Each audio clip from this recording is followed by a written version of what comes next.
मैंने जो basic basic बातें थी इस चैप्टर से संबंधित वो आपको बताया था यहाँ पर, कि इसमें देखिए जो हमें चीजें पढ़नी है, पोजीशन किसी पॉइंट की किसी एक सरफेस पर किसी एक सिस्टम पर कार्तीय तल पर प्रेजेंट करना, उसका इमेज बनाना मतलब रिफ्लेक्शन या प्रतिबिंब बनाना, डिस्टेंस फाइंड करना, दो बिंदुओं के बीच की दूरी निकालना, सेक्शन फार्मूले की बात करना अर्थात बिंदु से बिंदु जो मिलाकर रेखा बनाते हैं उसको डिवाइड करना दो भागों में, और इक्वेशन ऑफ लाइन की भी बात करेंगे। कुल मिला के मैंने कल के सेशन में आपको इमेज तक पहुंचाया था कि अगर हम किसी भी एक बिंदु का, जो बिंदु किसी एक सतह पर स्थित है, किसी क्वाड्रेंट में स्थित है, पहले दूसरे तीसरे चौथे किसी एक्स अक्ष वाई अक्ष कहीं पर स्थित है, उसका हम इमेज अर्थात उसका प्रतिबिंब जब बनाते हैं तो प्रतिबिंब का निर्देशांक क्या होता है। लेकिन प्रतिबिंब बनाने के लिए मैंने आपको बताया था कि प्रतिबिंब या तो एक्स अक्ष से बनेगा, वाई अक्ष से बनेगा, ओरिजिन से बनेगा। एक्स अक्ष से बनता है तो कैसे बनता है, वाई अक्ष से बनता है तो कैसे बनता है, और ओरिजिन से बनता है तो कैसे बनता है। इसके बाद फिर मैंने आपको बताया था कि अगर हम प्रतिबिंब बनाते हैं उस लाइन से जो कि पैरेलल होती है, जैसे देखिए एक्स अक्ष के पैरेलल होगी तो वाई का मान दिया रहता है, और वाई अक्ष के पैरेलल होगी तो एक्स का मान दिया रहता है। तो दोनों मैंने कल आपको कंफर्म किया था, दोनों के प्रश्नों को भी कंप्लीट लगभग लगभग कराया था, और अच्छे से इन सब चीजों को आपने तैयार भी किया था। आइए शुरू करते हैं आज के सेशन को। और आज के सेशन को शुरुआत करें तो कल से जहां तक प्रश्नों को कंप्लीट किया था उसी के आगे बढ़ना शुरू करते हैं। तो आपको इमेज का तो कॉन्सेप्ट मेरे ख्याल से क्लियर ही होगा। इमेज को लेकर के किसी को मन में डाउट तो नहीं है, मुझे क्लियर बताइए। नहीं है तो फिर आइए हम लोग कुछ प्रश्नों को ही शुरू कर इस प्रश्नों से ही स्टार्ट करते हैं। प्रश्न नंबर 7 है, जो 6 भी था कि नहीं, 6 मैंने करा दिया था। प्रश्न नंबर 7 है, लिखा क्या है इसको ध्यान से देखिएगा। मैंने कहा कि x इक्वल टू -3 एक रेखा है।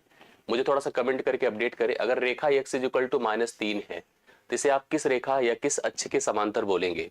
अगर x की वैल्यू दी गई है तो कंफर्म है कि y के, अब देखो जैसे इसको हम प्लान कैसे करते हैं, मान लीजिए देखिए a है कोऑर्डिनेट सिस्टम ना, x का मान नेगेटिव कहाँ होगा, a होगा, तो डन है कि यह y अक्ष के समांतर होगी। जैसे भी अगर x की वैल्यू दिया है ना तो y अक्ष के समांतर है।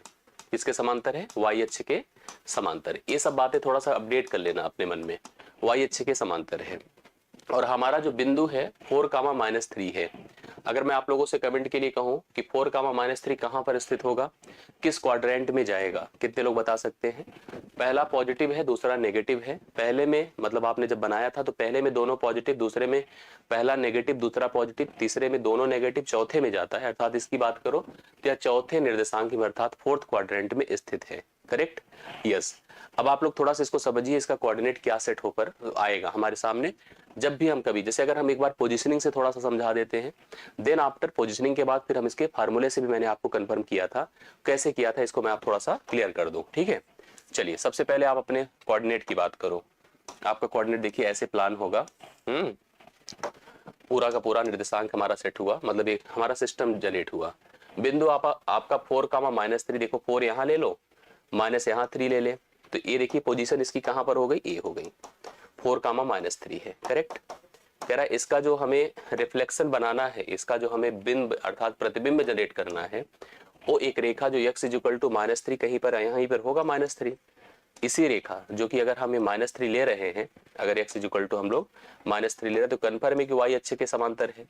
तो आपको देखना है कि यह रेखा इस पोजीशन से, पहले तो ये डिस्टेंस देखो यहाँ से यहाँ तक कितनी है। डिस्टेंस मतलब वह रेखा जो समकोण बनाती है। यहाँ से यहाँ तक की डिस्टेंस देखिए कितनी है, 4 है, 4 के बाद 3, 7 यहाँ से डिस्टेंस है, तो 7 इसके आगे चले जाएंगे। अर्थात एक चीज तो तय हो गया, क्या तय हो गया बताइए। यहाँ पर जब तय की बात कंफर्म कर लो कि यहाँ पर x का मान तो आपका, जैसे देखो यहाँ पर आप लोग अगर पॉइंट करिएगा तो y का मान जो आपका है, जैसे हमारे पास क्या चीज, जब भी कभी देखिए x की वैल्यू -3 दिया है तो आप पोजीशन समझ सकते हैं कि इसमें कौन सी वैल्यू हमारी फिक्स हो गई। y की वैल्यू तो आपकी -3 रहेगी, उसमें कोई परिवर्तन नहीं होगा। x का मान आपका सबसे पहले यहाँ 7 तक गया, क्योंकि देखिए 4, 3, 7, फिर आगे 7 तक जाएगा तो -10 पर पहुंचेगा। x आपका एज इट इज बना रहेगा। मैंने इसके लिए आपको कल बताया था -10, -3 आएगा, लेकिन आप समझ लीजिए आपका कोऑर्डिनेट क्या था, x कोऑर्डिनेट था 4, -3। हम लोग इसका रिफ्लेक्शन कर रहे हैं, रिफ्लेक्शन किसके द्वारा, x इक्वल टू -3 के द्वारा। x इक्वल टू -3 के द्वारा अगर रिफ्लेक्शन कर रहे हैं तो जो इमेज बनेगी, इमेज में क्योंकि x इक्वल टू -3 y अक्ष के समांतर है, क्या है, y अक्ष के समांतर है। अगर y अक्ष के समांतर है तो y का मान तय वही रहेगा, तो y का मान -3 ही बना रहेगा। x के मान को कैसे निकालते हैं, देखा जाता है वैल्यू कितनी है, आप इसको लिखो 2 गुणे -3, 2 गुणे -3 और माइनस ये वैल्यू कितनी है 4, तो आप लिखिए यहाँ पर -6 -4 जुड़कर -10 होगा। तो -10, 3 अर्थात बी ऑप्शन इस प्रश्न का राइट सोल्यूशन हो जाएगा। तो बी ऑप्शन आप नोट कर लीजिएगा, जितने लोगों ने -10, 3 बताया था, it's right solution for the given question. I hope आपको समझ में आया। पैरेलल वाला बिल्कुल बता रहा हूँ, ध्यान से देखिएगा, बिल्कुल कोई दिक्कत है इसमें किसी को नहीं। आगे बढ़िएगा, अगला क्वेश्चन आप लोग बताइए प्लीज, सभी लोग जिसका हो जाए जल्दी से बता दें। ये तो ओरल है, मुझे लगता है कि इसमें आप बड़ी तेजी के साथ कमेंट कर सकते हैं इसका उत्तर क्या आने वाला है। प्रश्न है मूल बिंदु में बिंदु 3, -4, जैसे अब 5 एक पॉइंट है आपका 3, -5, इसका मुझे निर्देशांक बनाना है बाई ओरिजिन, मतलब रिफ्लेक्शन बाई ओरिजिन। मैंने आपको क्या बताया था ओरिजिन का, कि जब भी कभी हम ओरिजिन से बनाते हैं तो ओरिजिन में दोनों की साइन पलट जाती है ना, बिल्कुल दोनों की साइन, वो मैं बताता हूं। अरुण अभी आप ध्यान से देखिए, कल का सेशन भी आपको कवर करना चाहिए था, यहाँ पर कल को ही कनेक्ट करता हूं मैं चीजों को स्टार्ट किया हूं। दोनों की साइन पलटेगी तो 3 का -3 हो जाएगा, जो 3 पॉजिटिव है 3 नेगेटिव हो जाएगा, और 5 जो -5 है तो +5 हो जाएगा। 3 कामा -3 कामा क्या हो जाएगा 5, -3 5 आपके सामने पहले ऑप्शन में दिया गया है। जब भी कभी किसी बिंदु का रिफ्लेक्शन अर्थात प्रतिबिंब किसके द्वारा बनेगा, मूल बिंदु के द्वारा बनेगा, तो तय है कि उसका मान जो है दोनों साइंस को पलटता हुआ अर्थात चेंज करता हुआ दिखेगा। -3, 5 the right solution that is in option A, पहले ऑप्शन में स्थित है। आई होप आपको समझ में आया होगा, किसी को दिक्कत नहीं। आगे बढ़ता हूं, नेक्स्ट क्वेश्चन। अब देखिए इसको समझिएगा, ये जैसे इस क्वेश्चन को थोड़ा सा डिसाइड करिए कि क्या कहना चाह रहा है, इसको अच्छे से पढ़ेंगे, दोनों कंडीशंस को आपको एक्सप्लेन करेगा। P3, 5 है का y=0 के प्रतिबिंब बिंदु का x=0 पर प्रतिबिंब बिंदु क्या होगा, मतलब दो बातें उसने कहा है। अगर इसने कहा y=0 तो मुझे एक बार थोड़ा सा बताओ कौन अक्ष की बात कर रहा है। y=0 का मतलब हो गया x अक्ष की बात कर रहा है। किसकी बात कर रहा है, x अक्ष की, क्योंकि x अक्ष पे क्या होता है y=0 होता है। और अगर x=0 दिया है तो इसकी बात कर रहा है y अक्ष की बात कर रहा है। मैंने कल आपको एक्सप्लेन किया था इस चीज को, अर्थात y अक्ष की बात कर रहा है।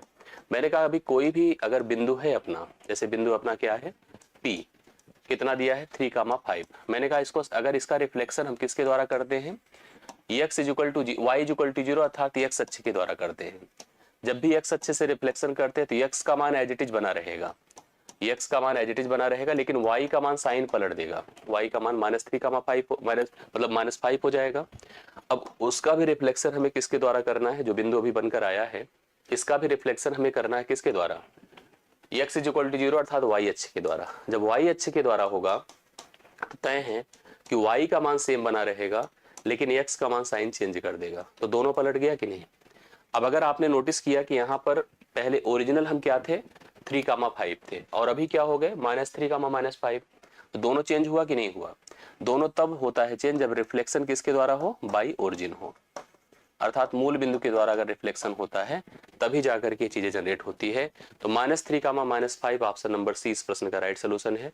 आप लोग सी ऑप्शन को नोट कर लीजिएगा, करेक्ट आंसर है -3, -5 हो जाएगा। और इसको आप कह सकते हैं, क्या कह सकते हैं, जैसे इसने हमसे कहा इस पर कंटिन्यू की बात किया है, P3, 5 का x=0 के प्रतिबिंब बिंदु का x=0 पर प्रतिबिंब बिंदु क्या होगा, एक इस पे है रिफ्लेक्शन, यहीं पे लिख देता अगर ओरिजिन पर तो कंफर्म था कि ओरिजिन को ही कह रहा है, सी ऑप्शन को ही कह रहा है। तो सी ऑप्शन से इसका रिफ्लेक्शन अर्थात ओरिजिन अर्थात मूल बिंदु से रिफ्लेक्शन यहाँ पर क्रिएट होगा, और -3, -5 हम लोग जनरेट करेंगे, that is in option C. Option number C इस प्रश्न का राइट सोल्यूशन है। आई होप क्लियर है। आगे बढ़ता हूँ, फिर से इसको बता दीजिए, एकदम सेम उसी टाइप का है, मतलब आप लोग अगर करना चाहें तो इसको भी क्लियर कर लीजिए। जैसे एकदम सेम उसी कंडीशन में दिया है प्रश्न आपका, ये दिया है आपका एक पॉइंट -7, 8 है। फिर से वैसे कहा x=0, x=0 अर्थात y अक्ष की बात कर रहा है, सबसे पहले y अक्ष की बात कर रहा है, रिफ्लेक्शन करना है, इमेज निकालना है y अक्ष की तरफ। आप लोग कमेंट कर दे तब तक कितना आ रहा है, a' बनेगा, और a' बनेगा अगर y अक्ष के द्वारा बनता है तो आपको पता है x का मान सेम रहता है -7, और y का मान चेंज हो जाएगा, 8 की जगह -8 हो जाएगा। अब इसी का रिफ्लेक्शन हमको किसके द्वारा बनाना है, y=0 के द्वारा बनाना है। y=0 मतलब क्या होता है बताइए, x अक्ष होता है, x अक्ष होता है तो a" बनेगा, और इसका मान कितना हो जाएगा, मतलब दोनों साइन, जैसे यहाँ पर हम सबको पता है कि साइन चेंज होगी किसकी, अगर x अक्ष के द्वारा बनाएगा, जैसे देखो y अक्ष के द्वारा बना था तो x सेम था, y चेंज हुआ था, और अगर हम लोग x अक्ष के द्वारा बनाएंगे तो y सेम रहेगा और x अपनी साइन को पलट देगा। तो कितना हो जाएगा 7 कामा -8, और 7 कामा अगर -8 हो रहा है तो यहाँ से देखिए फिर वही स्थिति है, ओरिजिन से हो रहा है। 7 कामा -8 पहला ऑप्शन इस प्रश्न का राइट सोल्यूशन है। 7 कामा -8 option number A the right solution. इस प्रश्न के लिए करेक्ट हल एग्जैक्टली आपके पास है 7 कामा -8। आई होप क्लियर है ना। तो इतनी बातें आपको तय हो गई, क्लियर हो गई हैं। अब हम थोड़ा सा आगे बढ़ते हैं। देखो अभी तक हम लोग थोड़ा सा एक बार विजुलाइज कर ले क्या क्या पढ़ा। हमने कहा भाई अपने पास एक कोऑर्डिनेट सिस्टम था, ये ऐसे सरफेस था, 2D सरफेस था।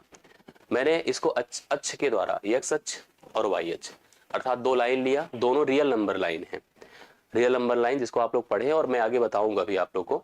वास्तविक संख्या रेखा बोलते हैं, ठीक है, वास्तविक संख्या रेखा बोलते हैं।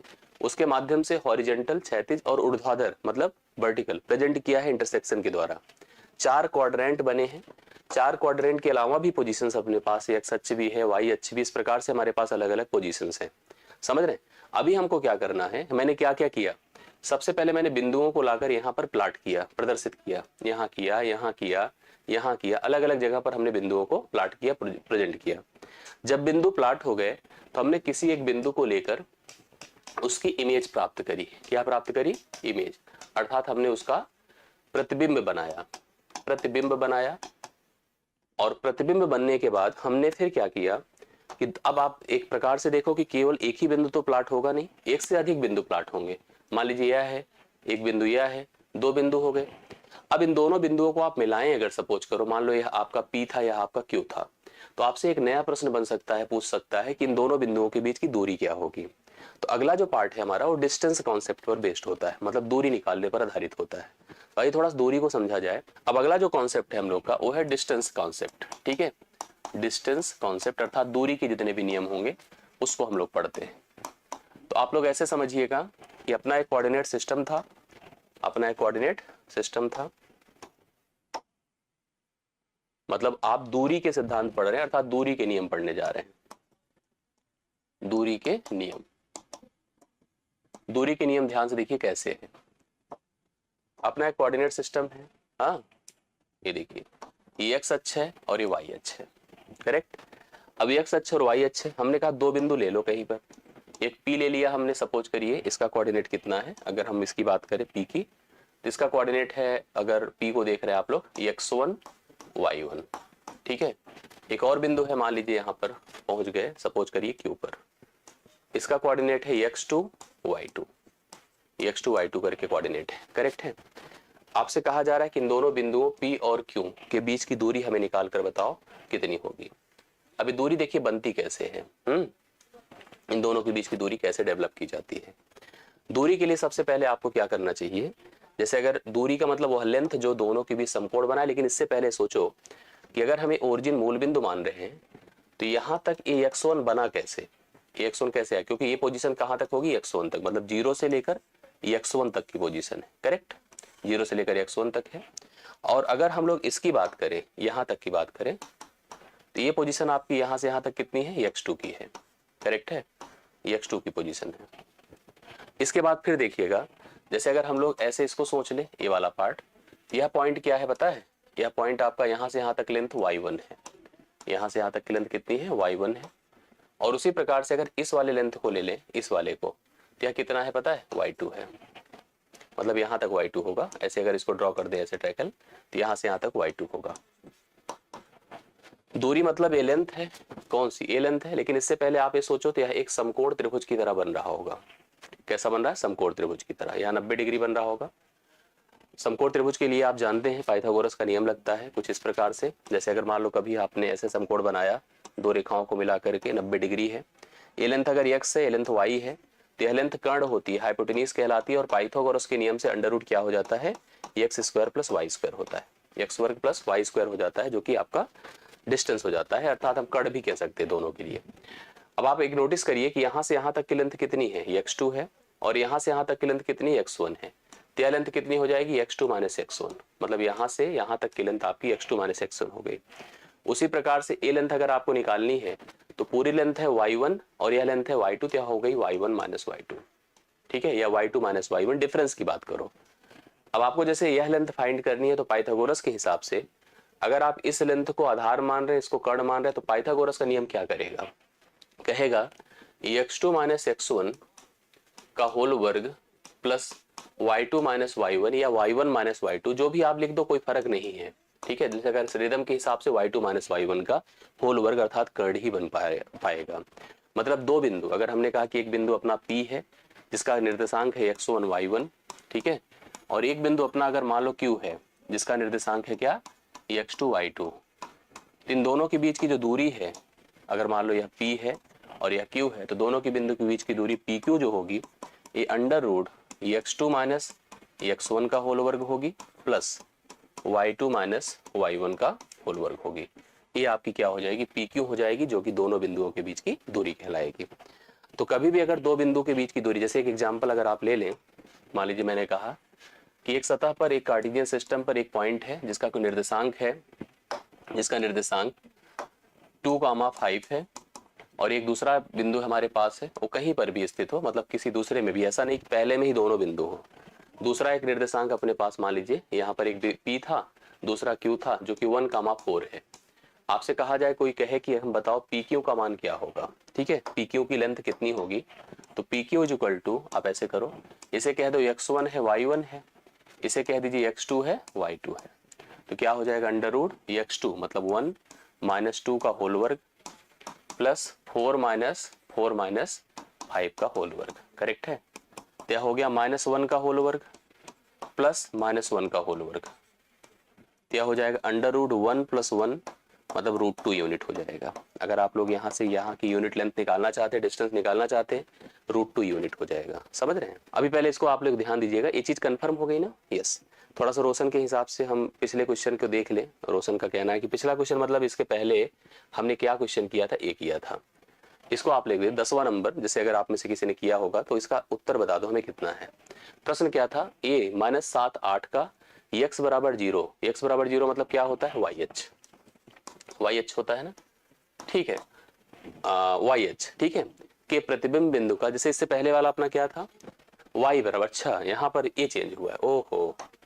तो अगर इसको आपने देखा होगा, सही बात है, आपने सही रीड किया इस चीज को, एक बार देख लीजिए यहाँ पर क्या इसका सिस्टम हो जाएगा, जो लोग अगर सही कर रहे हैं। ये अपना कोऑर्डिनेट है -7,8 है, और इसको पहले सबसे पहले किससे किया गया, x बराबर 0, x बराबर 0 मतलब YH का मतलब क्या होता है बताएं। अगर YH की कोई समांतर होती है तो y का मान सेम रहता है, x का मान बदल जाता है। यहाँ पर सही कहा आपने, y का मान सेम है, x का मान बदल जाएगा, x का मान 7 हो गया, y का मान 8 हो गया, मतलब y का मान देखो सेम है और x का मान आपका चेंज हो गया। दूसरा, अगर फिर हमसे कहा है कि y बराबर 0 से अगर हम इसको प्रेजेंट करते हैं, तो y बराबर से अगर हम गए तो यहाँ पर क्या हो जाएगा, y बराबर 0 मतलब इसको आप पहले तो देख लो, अगर लिखा है x बराबर 0 तो इसका मतलब होता है YH या y एक्सिस लिख सकते हैं। उसी प्रकार से अगर लिखा है y बराबर 0 तो इसे कहते हैं x एक्सिस। x एक्सिस से अगर कोई निर्देश मतलब चेंज होगा तो उसमें x का मान सेम रहेगा और y का मान बदल जाएगा। हालांकि उत्तर वही आया है, ठीक है, उत्तर वही आया है, जैसे हाँ, लेकिन अगर आप सोचो तो वही आया है ना। जैसे अगर आप एक चीज ध्यान दीजिएगा, अगर किसी बिंदु का होगा मतलब ओरिजिन से ही, बस हाँ, ये पॉइंट हमने जो लिखा था वो पॉइंट आपका डिफरेंट था।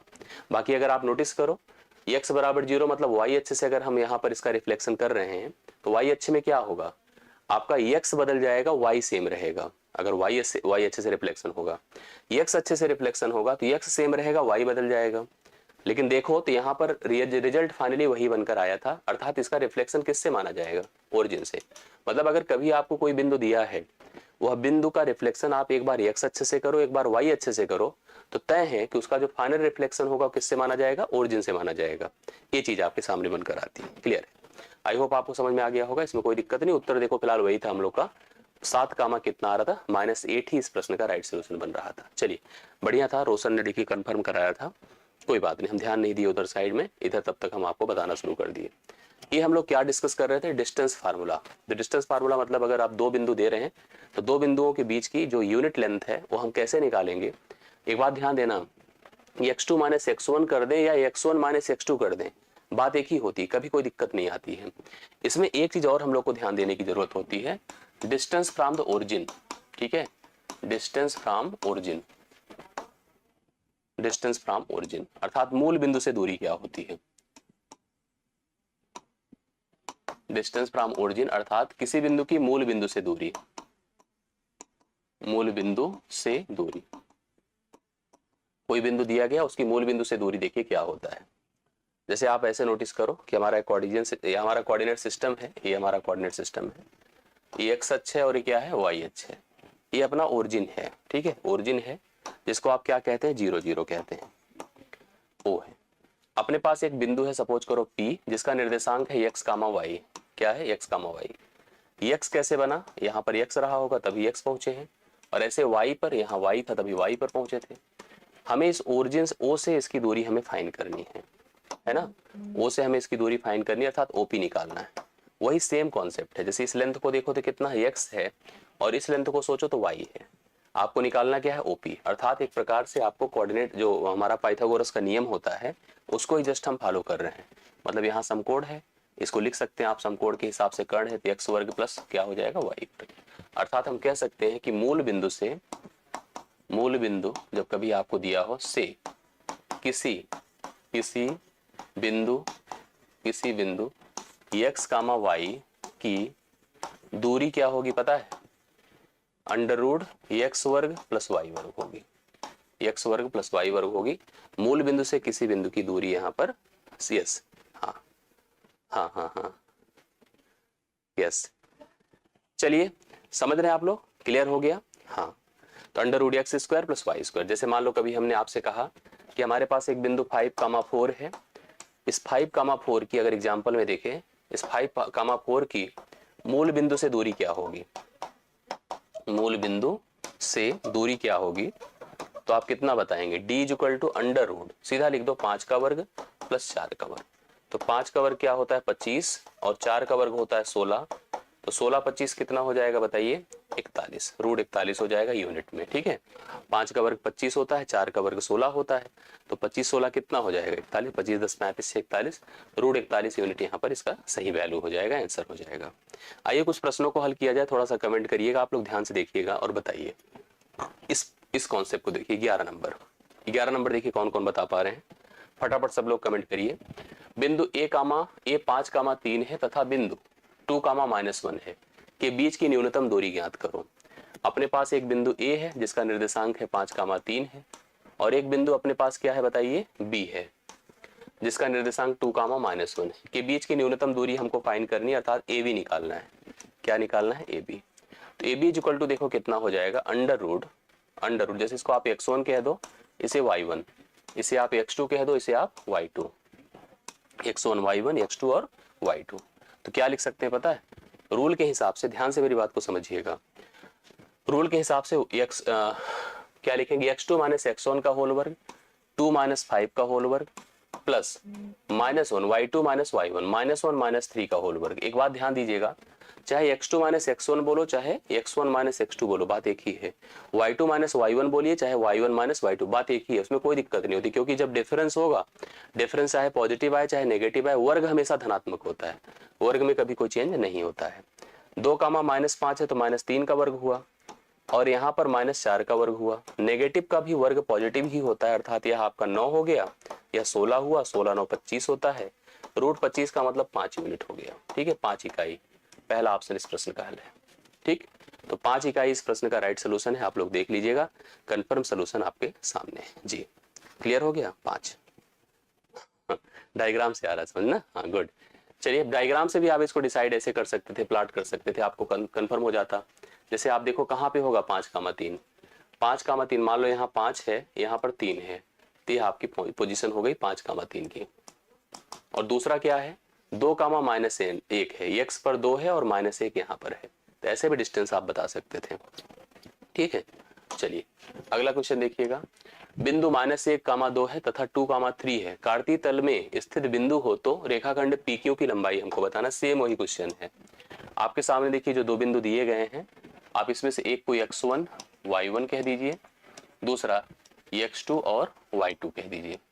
x1 y1 और x2 y2 कैसे लिखा जाएगा बताइए, 2 x2 minus x1 minus minus +1 का होल वर्ग प्लस y2 मतलब 3 - 2 का होल वर्ग। क्या लिखेंगे बताइए, आप लोग खुद ही कमेंट करिए, दो प्लस एक 3 का वर्ग, मतलब ये 3 का वर्ग लिखिए और 1 का वर्ग लिखिए। 3 का वर्ग क्या होता है 9 और 1 का वर्ग होता है 1, रूट 10 हो गया। कितना हो गया रूट 10। तो रूट 10 इकाई पहला ऑप्शन इस प्रश्न का हल है।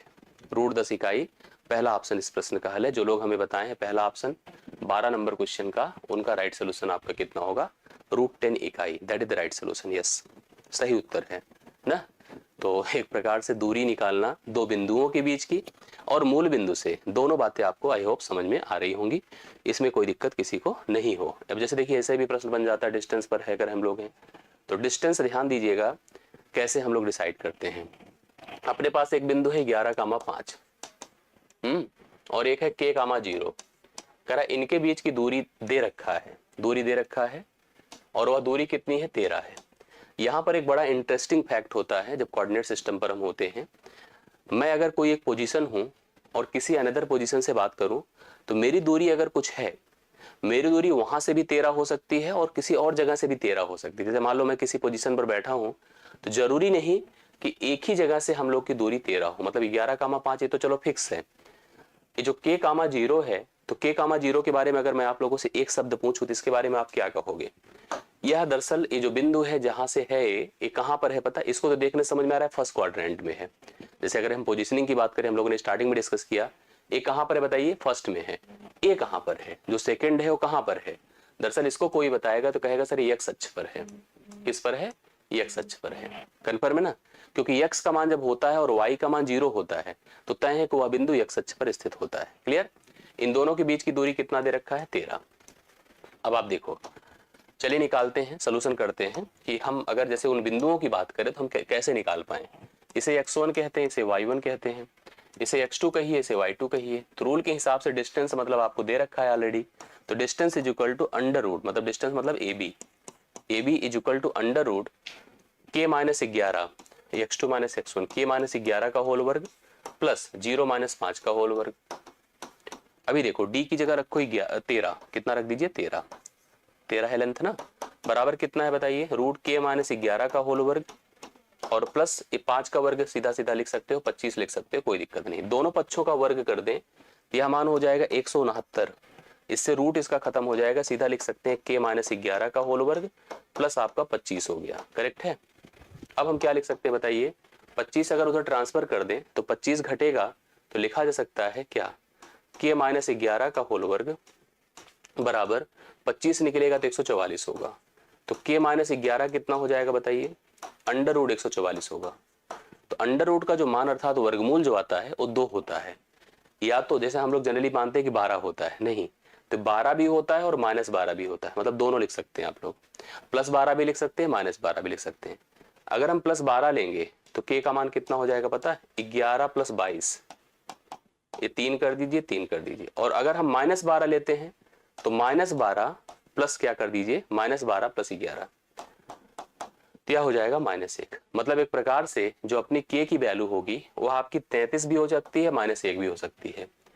23 मतलब 1 सेकेंड, यहाँ पर हम लोगों ने जो लिखा है जैसे आप एक बार नोटिस कर लीजिए कितना हो जाएगा, क्योंकि इसका मान है 22 नहीं है 12 है, ठीक है 12 है तो इस हिसाब से आपका मान कितना हो जाएगा, ये 33 नहीं होगा 23 होगा। ठीक है 23 होगा या तो -1 होगा, तो 23 भी हो सकता है -1 भी हो सकता है। तो इसका उत्तर क्या होगा बताइए, आपका बी ऑप्शन हो जाएगा। तो बी ऑप्शन मतलब -1 और 23 इस प्रश्न के लिए राइट सोल्यूशन होगा, जो कि आपको बी ऑप्शन में दिख रहा है। अर्थात के की वैल्यू 2 हो सकती है, इसका मतलब 11,5 की 2 पॉइंट से 2 निर्देशांक हो सकते हैं। कौन कौन हो सकते हैं, एक तो -1,0 हो सकता है, दूसरा 23,0 हो सकता है। दोनों जगहों से इसकी दूरी 13 होगी, दोनों जगहों से इसकी दूरी क्या होगी 13 होगी। इसको आप लोग उतार सकते हैं। ठीक है, आई होप आपको समझ में आया होगा। 13 नंबर आपके पास राइट सोल्यूशन है, -1 या 23 इस प्रश्न का करेक्ट हल है। ठीक है बी ऑप्शन। तो k का मान 23 भी हो सकता है -1 भी हो सकता है, 2 निर्देशांक आपके बन सकते हैं। अब जैसे मूल बिंदु से दूरी पूछा है, कार्तीय तल में स्थित किसी बिंदु P4, -3 की मूल बिंदु से दूरी क्या है। तो मूल बिंदु से मतलब डिस्टेंस फ्रॉम ओरिजिन, आप लोग देख कर बताइए डिस्टेंस फ्रॉम ओरिजिन, अर्थात मूल बिंदु से दूरी हमारी क्या है। चलिए अंडर रूट कितना लिख सकते हैं इसका, 4 का वर्ग प्लस -3 का वर्ग ना, x वर्ग प्लस y वर्ग, 4 चौके 16 होता है, 3 तिया 9 होता है, 25 हो जाएगा। मतलब अगर सोचे तो 25 का मतलब क्या हो गया, 5 इकाई, 5 यूनिट। ठीक है, 5 यूनिट अर्थात बी ऑप्शन इस प्रश्न का हल है। तो मूल बिंदु से दूरी कितनी हो रही है, 5 यूनिट। बी ऑप्शन इस प्रश्न का राइट सोल्यूशन है, एकदम सही है। जिसका जिसका 5 यूनिट आया है एकदम राइट सोल्यूशन है। यस, चलिए 14 नंबर आपका कंफर्म हो गया। अब इतनी बातें तो मेरे ख्याल से आप सबको समझ में आ गया है। अब जैसे एक प्रश्न आपका और भी दिया है हम लोगों से, इसको भी कंफर्म कर लिया। ऐसा प्रश्न आपके बीपीएससी के एग्जाम में आ चुका है। सेम यही डिक्टो कॉन्सेप्ट आप देखेंगे तो आपको दिख जाएगा। एक्स अक्ष पर वह बिंदु हमको बताना है जो बिंदुओं 2, -5 और b -2, 9 से सम दूरस्थ हो, मतलब समान दूरी पर हो। Find the point on x axis which are equidistance from the points 2, -5 and -2, 9। मतलब वह बिंदु क्या हो सकता है जो एक्स अक्ष पर होगा। एक्स अक्ष पर होगा तो तय है कि उसका मान क्या होगा, y की वैल्यू 0 होगी। मतलब ये भी हो सकता है या भी हो सकता है।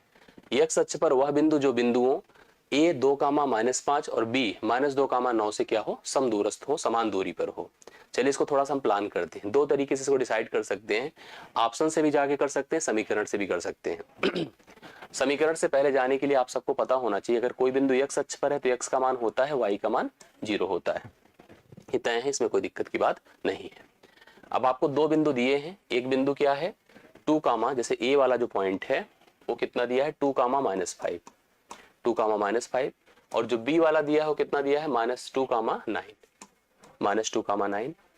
अब कह रहा दोनों बिंदुओं से समान दूरी पर हो, दोनों बिंदुओं से समान दूरी पर हो। तो समान दूरी पर मतलब यहाँ पर यह लेंथ इस लेंथ के क्या होगी, बराबर होगी।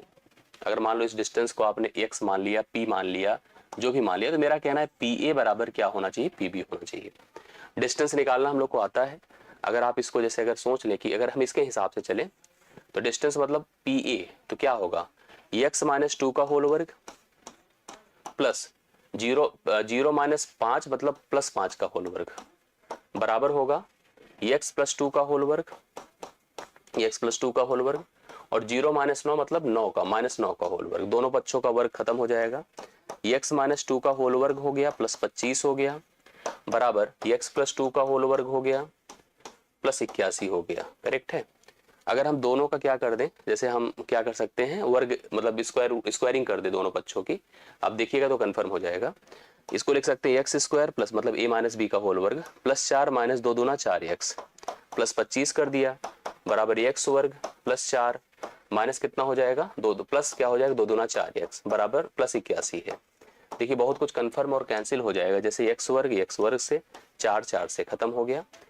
अब a - 4 अगर उधर चला जाएगा तो 8x हो जाएगा और इसको अगर हम उधर भेज दें तो 25 से कितना घटेगा 81 घटेगा। 25 से 81 घटना मतलब 11 से 5 क्या होता है 6 होता है, 7 से 2 कितना होता है 5। तो 8x बराबर आपका 56 हो गया। तो x बराबर क्या हो जाएगा बताएं, x बराबर अगर हम लोग कैलकुलेट करें 25 से 81 निकलेगा तो -56 होगा, तो -7 होगा। करेक्ट। तो आपका जो निर्देशांक बनकर आएगा वो कितना बनकर आएगा बताइए, वो निर्देशांक आपका जो बनकर आएगा -7, 0 होगा। कितना होगा -7, 0 होगा। तो पहला ऑप्शन है।